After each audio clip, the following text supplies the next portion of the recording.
Halo teman-teman developer, di video sebelumnya kita sudah melihat tentang Smart Pointer RC, begitu reference counting, dan di video kali ini kita lanjutkan dengan RefCell Smart Pointer, serta ada yang namanya Interior Mutability Pattern. Jadi, interior mutability ini adalah merupakan desain pattern di RAS yang mana memungkinkan kita untuk mengubah data ketika ada immutable reference ke data tersebut gitu loh. Ya meskipun yang begini tuh sebenarnya kayak dilarang gitu ya sama aturan borrowing gitu loh. Kemudian untuk mengubah datanya itu atau mutation yang dilakukannya itu, dia itu pakai yang namanya ada ini namanya unsafe begini di dalam struktur data untuk mengelak dari rules RAS yang mengatur mutation dan borrowing gitu. Terkait unsafe ini kalau nggak salah teman-teman bisa cek ya di chapter 19 itu kalau nggak salah. Oke, kemudian kita pakai ref cell ini terkait dengan hal pattern si interior mutability ini ya. Oke. Oh ya, satu hal lagi. Tidak sama halnya dengan RC, oke. Si ref cell ini tuh dia merepresentasikan single ownership untuk data yang ditampungnya gitu. Ingat rules untuk borrowing itu dia kan pada satu waktu kita bisa memiliki satu mutable reference atau berapapun immutable reference, tapi tidak keduanya bersamaan kan gitu.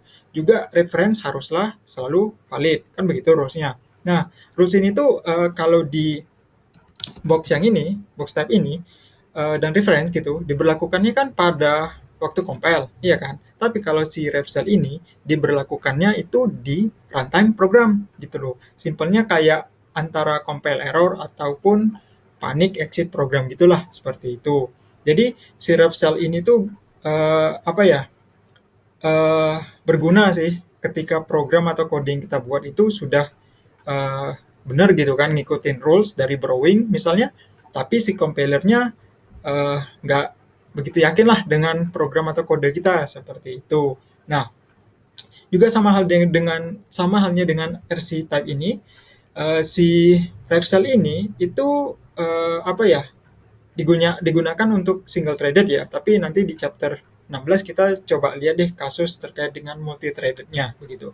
Baik, eh, konsekuensi dari borrowing, oke, borrowing rules adalah ketika kita punya immutable value, kita nggak bisa borrow tuh untuk diubah-ubah, kan gitu. Misalnya nih, oh ini di bawahnya aja. Ini saya contohin, let x adalah 5, let y adalah kita mutable borrow gitu ke x, kan begini. Terus saya save. Nah, ini error. Iya kan? Bener dong yang saya sampaikan tadi. Jadi, di sini tuh kita bisa pakai ref cell yang merupakan salah satu cara untuk bisa menerapkan interior mutability tadi gitu loh. Untuk itu kita akan pakai apa ya untuk mengubah atau mutate sebuah immutable value. Contohnya begitu. Oke, kita akan buat contoh dengan skenario program yang apa ya melacak atau nge-track sebuah nilai terhadap nilai tertinggi semacam kota gitulah gitu loh. Yang mengirim pesan berdasarkan udah sedekat apa sih jarak nilai saat ini dengan nilai tertinggi tadi gitu loh. Kita akan buat di lib.rs, ini saya sudah buatkan kodenya, jadinya seperti ini. Oke, nah di sini kan ada messenger thread kita definisikan, punya satu metode dengan nama send, oke, dan punya parameter dengan isi immutable reference ke self, oke, dan sebuah message berupa string slice gitu aja.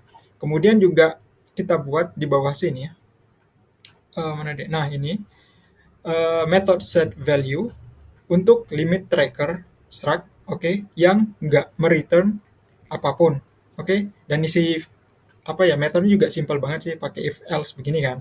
Kemudian untuk tesnya kita buat semacam mocking gitu sih di sini. Pertama itu kita definisikan struct mock messenger ya sebagai mocking ya, mocking si messenger ini maksudnya gitu. Oke, punya field itu namanya send message. Kemudian dia berupa vektor dari string, oke, sebagai tempat pesan apa yang akan dikirim, gitulah maksudnya. Kita juga buat associated function new di sini untuk memudahkan pembuatan nilai mock messenger ini di variable di sini, oke. Nah, terus kita juga implementasikan thread messenger ke mock messenger struct biar kita bisa kasih si mock messenger ini ke limit tracker di sini. Oke. Untuk method send-nya ini kita kasih parameter message ini di dalam vector field. Oke. Send message yang ini. Oke, ini kan message. Kemudian kita post nih, gini. Kemudian di function test-nya yang di sini kita lakukan pengujian apa yang terjadi ketika kita pasang value yang lebih dari 75%. Makanya di sini kan namanya it sends an over 75% warning message, ya kan? Itu maksudnya sih. Nah, jadi kita pasang value yang lebih dari 75% dari nilai max atau tertinggi dari si limit tracker gitu. Pertama kita buat mock messenger baru di sini, nih kan? Ini kita buat nih. Oke. Dia juga berupa variable dengan vektor kosong lah gitu. Kemudian kita buat limit tracker berupa mutable gitu. Kita isi dengan reference ke variabel mock messenger ini yang di sini, oke. Dan juga kita kasih nilai max-nya itu 100. Oke. Lalu di bawah sini kita panggil method set value untuk limit tracker-nya dengan nilai 80 saja begitu ya. Berarti lebih dong dari 75% dari yang max-nya itu 100, ya kan? Sekarang harusnya pesan yang dilacak oleh mock messenger ada satu pesan dong di dalamnya gitu. Iya kan? Di sini kita lakukan assert. Di sini kan kita mau ngecek ada nggak pesannya, bener nggak pesannya satu gitu kan? Kita pakai len di sini, len method. Oke, kalau kita coba jalankan tesnya ini, nah ini saya save aja sebenarnya udah error ya. Kalaupun kita jalankan, nah di sini oke, muncul errornya kan. Nah jadi ini tuh errornya muncul karena kita nggak bisa modifikasi mock messenger untuk melacak message-nya karena method send-nya itu ngambil immutable reference ke self. Oke. Kalau dari saran compiler kan di sini suruh kita pakai mutable ini ya, borrow ke self, ya kan? Di sini kan. Tapi kan nggak bisa tuh karena function signature si send di sini itu nggak akan cocok dong berarti, iya kan? Dalam definisi yang thread ini, iya kan? Nah, kasus yang begini bisa kita pakein interior mutability tadi gitu loh. Kita bakal simpan send message. Mana dia send message? Nah, ini send message ini ke dalam ref cell gitu loh. Lalu method send baru deh bisa tuh modifikasi send message-nya untuk nyimpan pesan begitu. Kita coba modifikasi ya. Ini saya duplikat dulu deh. Terus saya kasih komentar old aja deh gitu ya. Terus di sini kita kasih ref cell tadi, ref cell. Nah, jadinya begini. Oke, ini spasinya di sini. Ya, kemudian juga tidak lupa di sini kita ubah juga di sini pakainya begini. Kemudian ref cell new begini. Dan yang terakhir di sini kita kasih itu self send message, ada yang namanya method borrow mute begini dot push, ininya self message. Oke.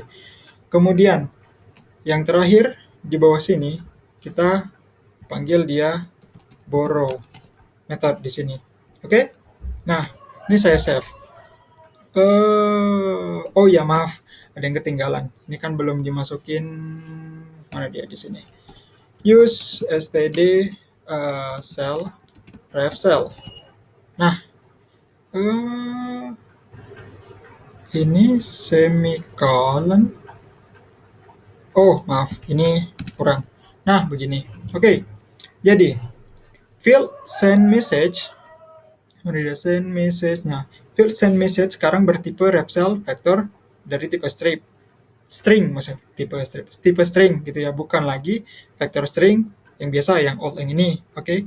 Terus dalam fungsi new-nya yang ini kita buat instance ref cell vector string baru dari vektor kosong, ya kan? Kalau yang tadi kan berupa vektor kosong doang tuh. Nah, lalu untuk implementasi method send-nya yang di sini, oke, function signature-nya sih masih sama sesuai dengan definisi thread, yaitu immutable self, immutable borrow self. Oke. Untuk isinya di sini kita ubah itu dengan memanggil method borrow mute si ref cell ini. Untuk si ref cell ini yang di self send message yang ini, biar dapat reference yang bisa diubah ke nilai di dalam ref cell vector string yang ini. Oke, dia kan vektor nih gitu loh. Lalu juga di bagian akhirnya tinggal kita push dari parameter message-nya begitu. Dan terakhir, untuk tahu berapa banyak item di dalam vektor, kita pakai borrow method di sini dari ref cell juga ya. Ini borrow method dari ref cell juga untuk mendapatkan immutable reference-nya gitu loh. Ini kalau saya running tesnya. Nah, ini sukses. Oke, jalan valid gitu loh. Jadi sampai di sini kita sudah dapat gambaran singkat gimana cara menggunakan ref cell. Sekarang kita coba lihat gimana sebenarnya cara kerjanya. Jadi saat membuat immutable dan mutable reference, kita kan pakai apa ya? Ini nih simbol ampersand ini dan juga mutable ampersand yang ini. Nah, yang beginilah gitu kan. Nah, dengan ref cell kita tuh gunakan borrow method ini, borrow mute method ini, dan juga borrow method yang ini gitu loh. Udah disediain sama si ref cell tadi sih gitu ya. Jadi method borrow ini itu mereturn smart pointer ref yang ini, smart pointer ref ini, oke. Dan untuk borrow mute yang ini, dia tuh mereturn ref mode gini ya, ref mute gini ya. Oke. Kemudian kedua tipe ini tuh mengimplementasi deref trait kalau teman-teman masih ingat. Jadi dia bisa digunakan layaknya reference biasa seperti itu. Makanya kita sini pakai borrow dan borrow mute. Lalu juga si ref cell ini tuh dia juga melacak berapa banyak smart pointer ref dan ref mute tadi yang saat ini aktif. Oke. Setiap kali kita panggil borrow ref cell begitu, yang kayak di sini gitu ya. Dia tuh menaikkan hitungan berapa banyak immutable borrow yang aktif. Dan saat nilai ref itu keluar dari scope, jumlah immutable borrow akan berkurang 1 begitu. Sama seperti borrow rules di waktu compile gitulah. Si ref cell into mana dia? Ref cell. Nah, ref cell ini tuh memungkinkan kita memiliki banyak immutable borrow ataupun satu mutable borrow pada satu waktu. Dan kalau kita langgar rules ini tuh kita bakal dapat panik error di runtime, bukan di compile gitu ya. Jadi bukan di compile, jadi errornya tuh di runtime. Untuk contohnya, kita ubah sample testing si method send, oke? Si method send ini kita buat jadi ada 2 mutable borrow yang aktif di scope yang sama gitu. Untuk ilustrasi kalau ref cell mencegah kita melakukan hal ini di saat runtime seperti itu. Berarti simpelnya di sini misal let mutable one borrow begini ya, kemudian self send message, lalu borrow mute begini. Ini saya tutup dulu. Kemudian yang di sini juga ini ganti to, kemudian one borrow kita push. Ini sama kayak yang bawah sih sebenarnya, tapi nggak apa-apa. String misalnya from message kan begini ya kan. Nah ini kan aman nih, nggak error. Tapi kalau saya duplikat, saya tambahkan di sini yang kedua to borrow, oke. Nah ini nggak ada error nih, ya kan. Di sini kan jadinya ada 2 variabel kan, dimana dapat return berupa smart pointer ref mute, ya kan, karena method nih borrow mute ini, ya kan. Jadinya jelas kalau sekarang ini kita ada 2 mutable reference di scope yang sama, oke? Yang sebenarnya kan tidak diperbolehkan yang saya sampaikan tadi. Sehingga kalau kita jalankan tesnya, kita bakal dapat error di runtime. Contoh, ini saya running, nah muncul kan errornya. Di sini muncul errornya di runtime program. Oke, tapi kalau ini saya tutup, terus saya running lagi, oke. Nah, ini mana dia? Oh, ini belum YouTube, sorry. Ini saya running lagi. Kayaknya kebalik deh. 1, 2. Oh ya, ini kebalik, sorry. Ini kebalik begini. Nah, begini baru benar.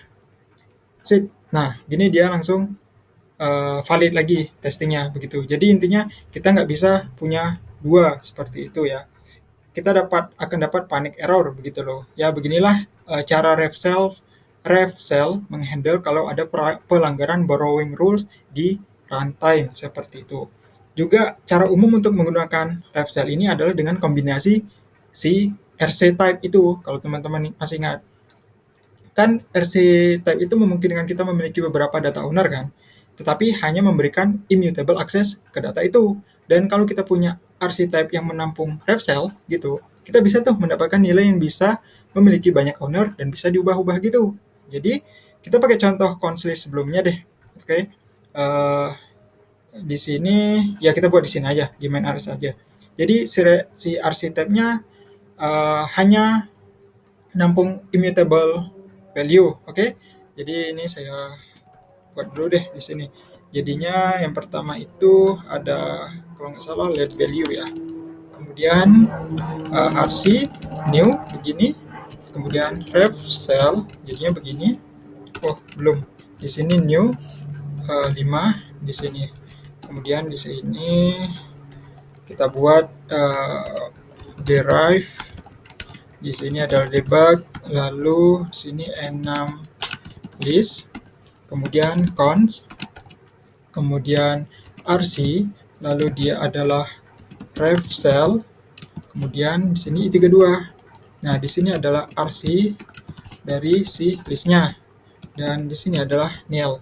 Oke, kemudian kita di sini pakai use create list, list, kemudian kita panggil cons dan juga nilnya. Lalu, di sini use std cell biar nggak error kayak tadi, ref cell. Oh ini error ini karena ketinggalan. Oke, kemudian use std rc rc gini. Oke, kemudian value ini new, kemudian juga let a adalah rc new, kemudian dia dari si cons, kemudian rc kita clone, kita kasih value. Oke, kemudian di sini adalah RC new, langsung nil. Nah, begini. Kemudian untuk si B itu jadinya cons begini, RC new ref cell new, kemudian di sini 3 misalnya, lalu RC clone dia ke A. Ini duplikat, di sini 3 ganti dengan 4. Dan di sini adalah kita kasih C. Dan di bawah sini itu, oh ya kita pakai borrow mute. Sini di reference value borrow mute plus 10 deh begini. Kemudian kita kasih print line aja. Di sini A after equal, di sini A duplikat, C ini C, ini adalah B, sini B, dan di sini adalah C, kan begini. Oke, ini oh ya maaf, di sini ketinggalan. Nah begini. Oke, jadi di contoh ini kita buat variable value berupa instance RC ref cell i32. Oke, untuk kita akses langsung nantinya kan di bawah sini. Lalu kita buat list variable A, oke, dengan varian cons yang menampung si variable value. Kita perlu mengcloning value biar A, biar A ini dan value ini memiliki ownership dari nilai 5, oke, dan bukan mentransfer ownership dari variable value ke A ataupun jadi kayak A ngeborrow value gitu.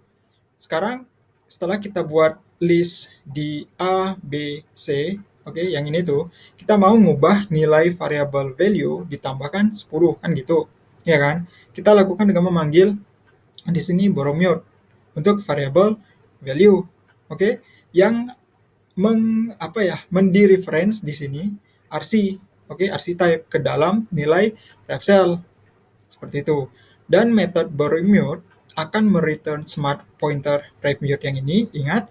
Jadi kita gunakan operator dereference untuk mengubah nilai di dalamnya, seperti itu. Kalau kita jalankan ini, maka akan tampak hasilnya seperti ini. Oke, nah di sini dia berubah dari nilai 5 yang ini, oke, menjadi 15 nih, iya kan? Karena di sini kan kita tambahin 10 nih. Oke? Makanya itu di sini muncul dia nilainya 15 dan juga value yang 3 dan 4 ini masing-masing untuk B dan C itu ketika di cloningnya yang di sini itu value-nya adalah 15 juga seperti itu. Oke, jadi inilah kira-kira sedikit penjelasan terkait dengan si RefCell ini dalam konteks interior mutability tadi, dan standar library juga ada menyediakan tipe lainnya ya. Teman-teman bisa coba cek dokumentasi untuk lihat seperti apa tipe lainnya yang bisa mungkin teman-teman gunakan ataupun teman-teman lihat-lihat dulu lah seperti itu. Oke, mungkin inilah video untuk kali ini, sedikit penjelasan terkait dengan Rexel dan juga interior mutability pattern. Jadi selanjutnya kita akan coba lanjutkan dengan membahas bagian atau ya bagian terakhir di chapter 15 dari Restbook. Oke, sampai di sini dulu dan sampai ketemu di video selanjutnya.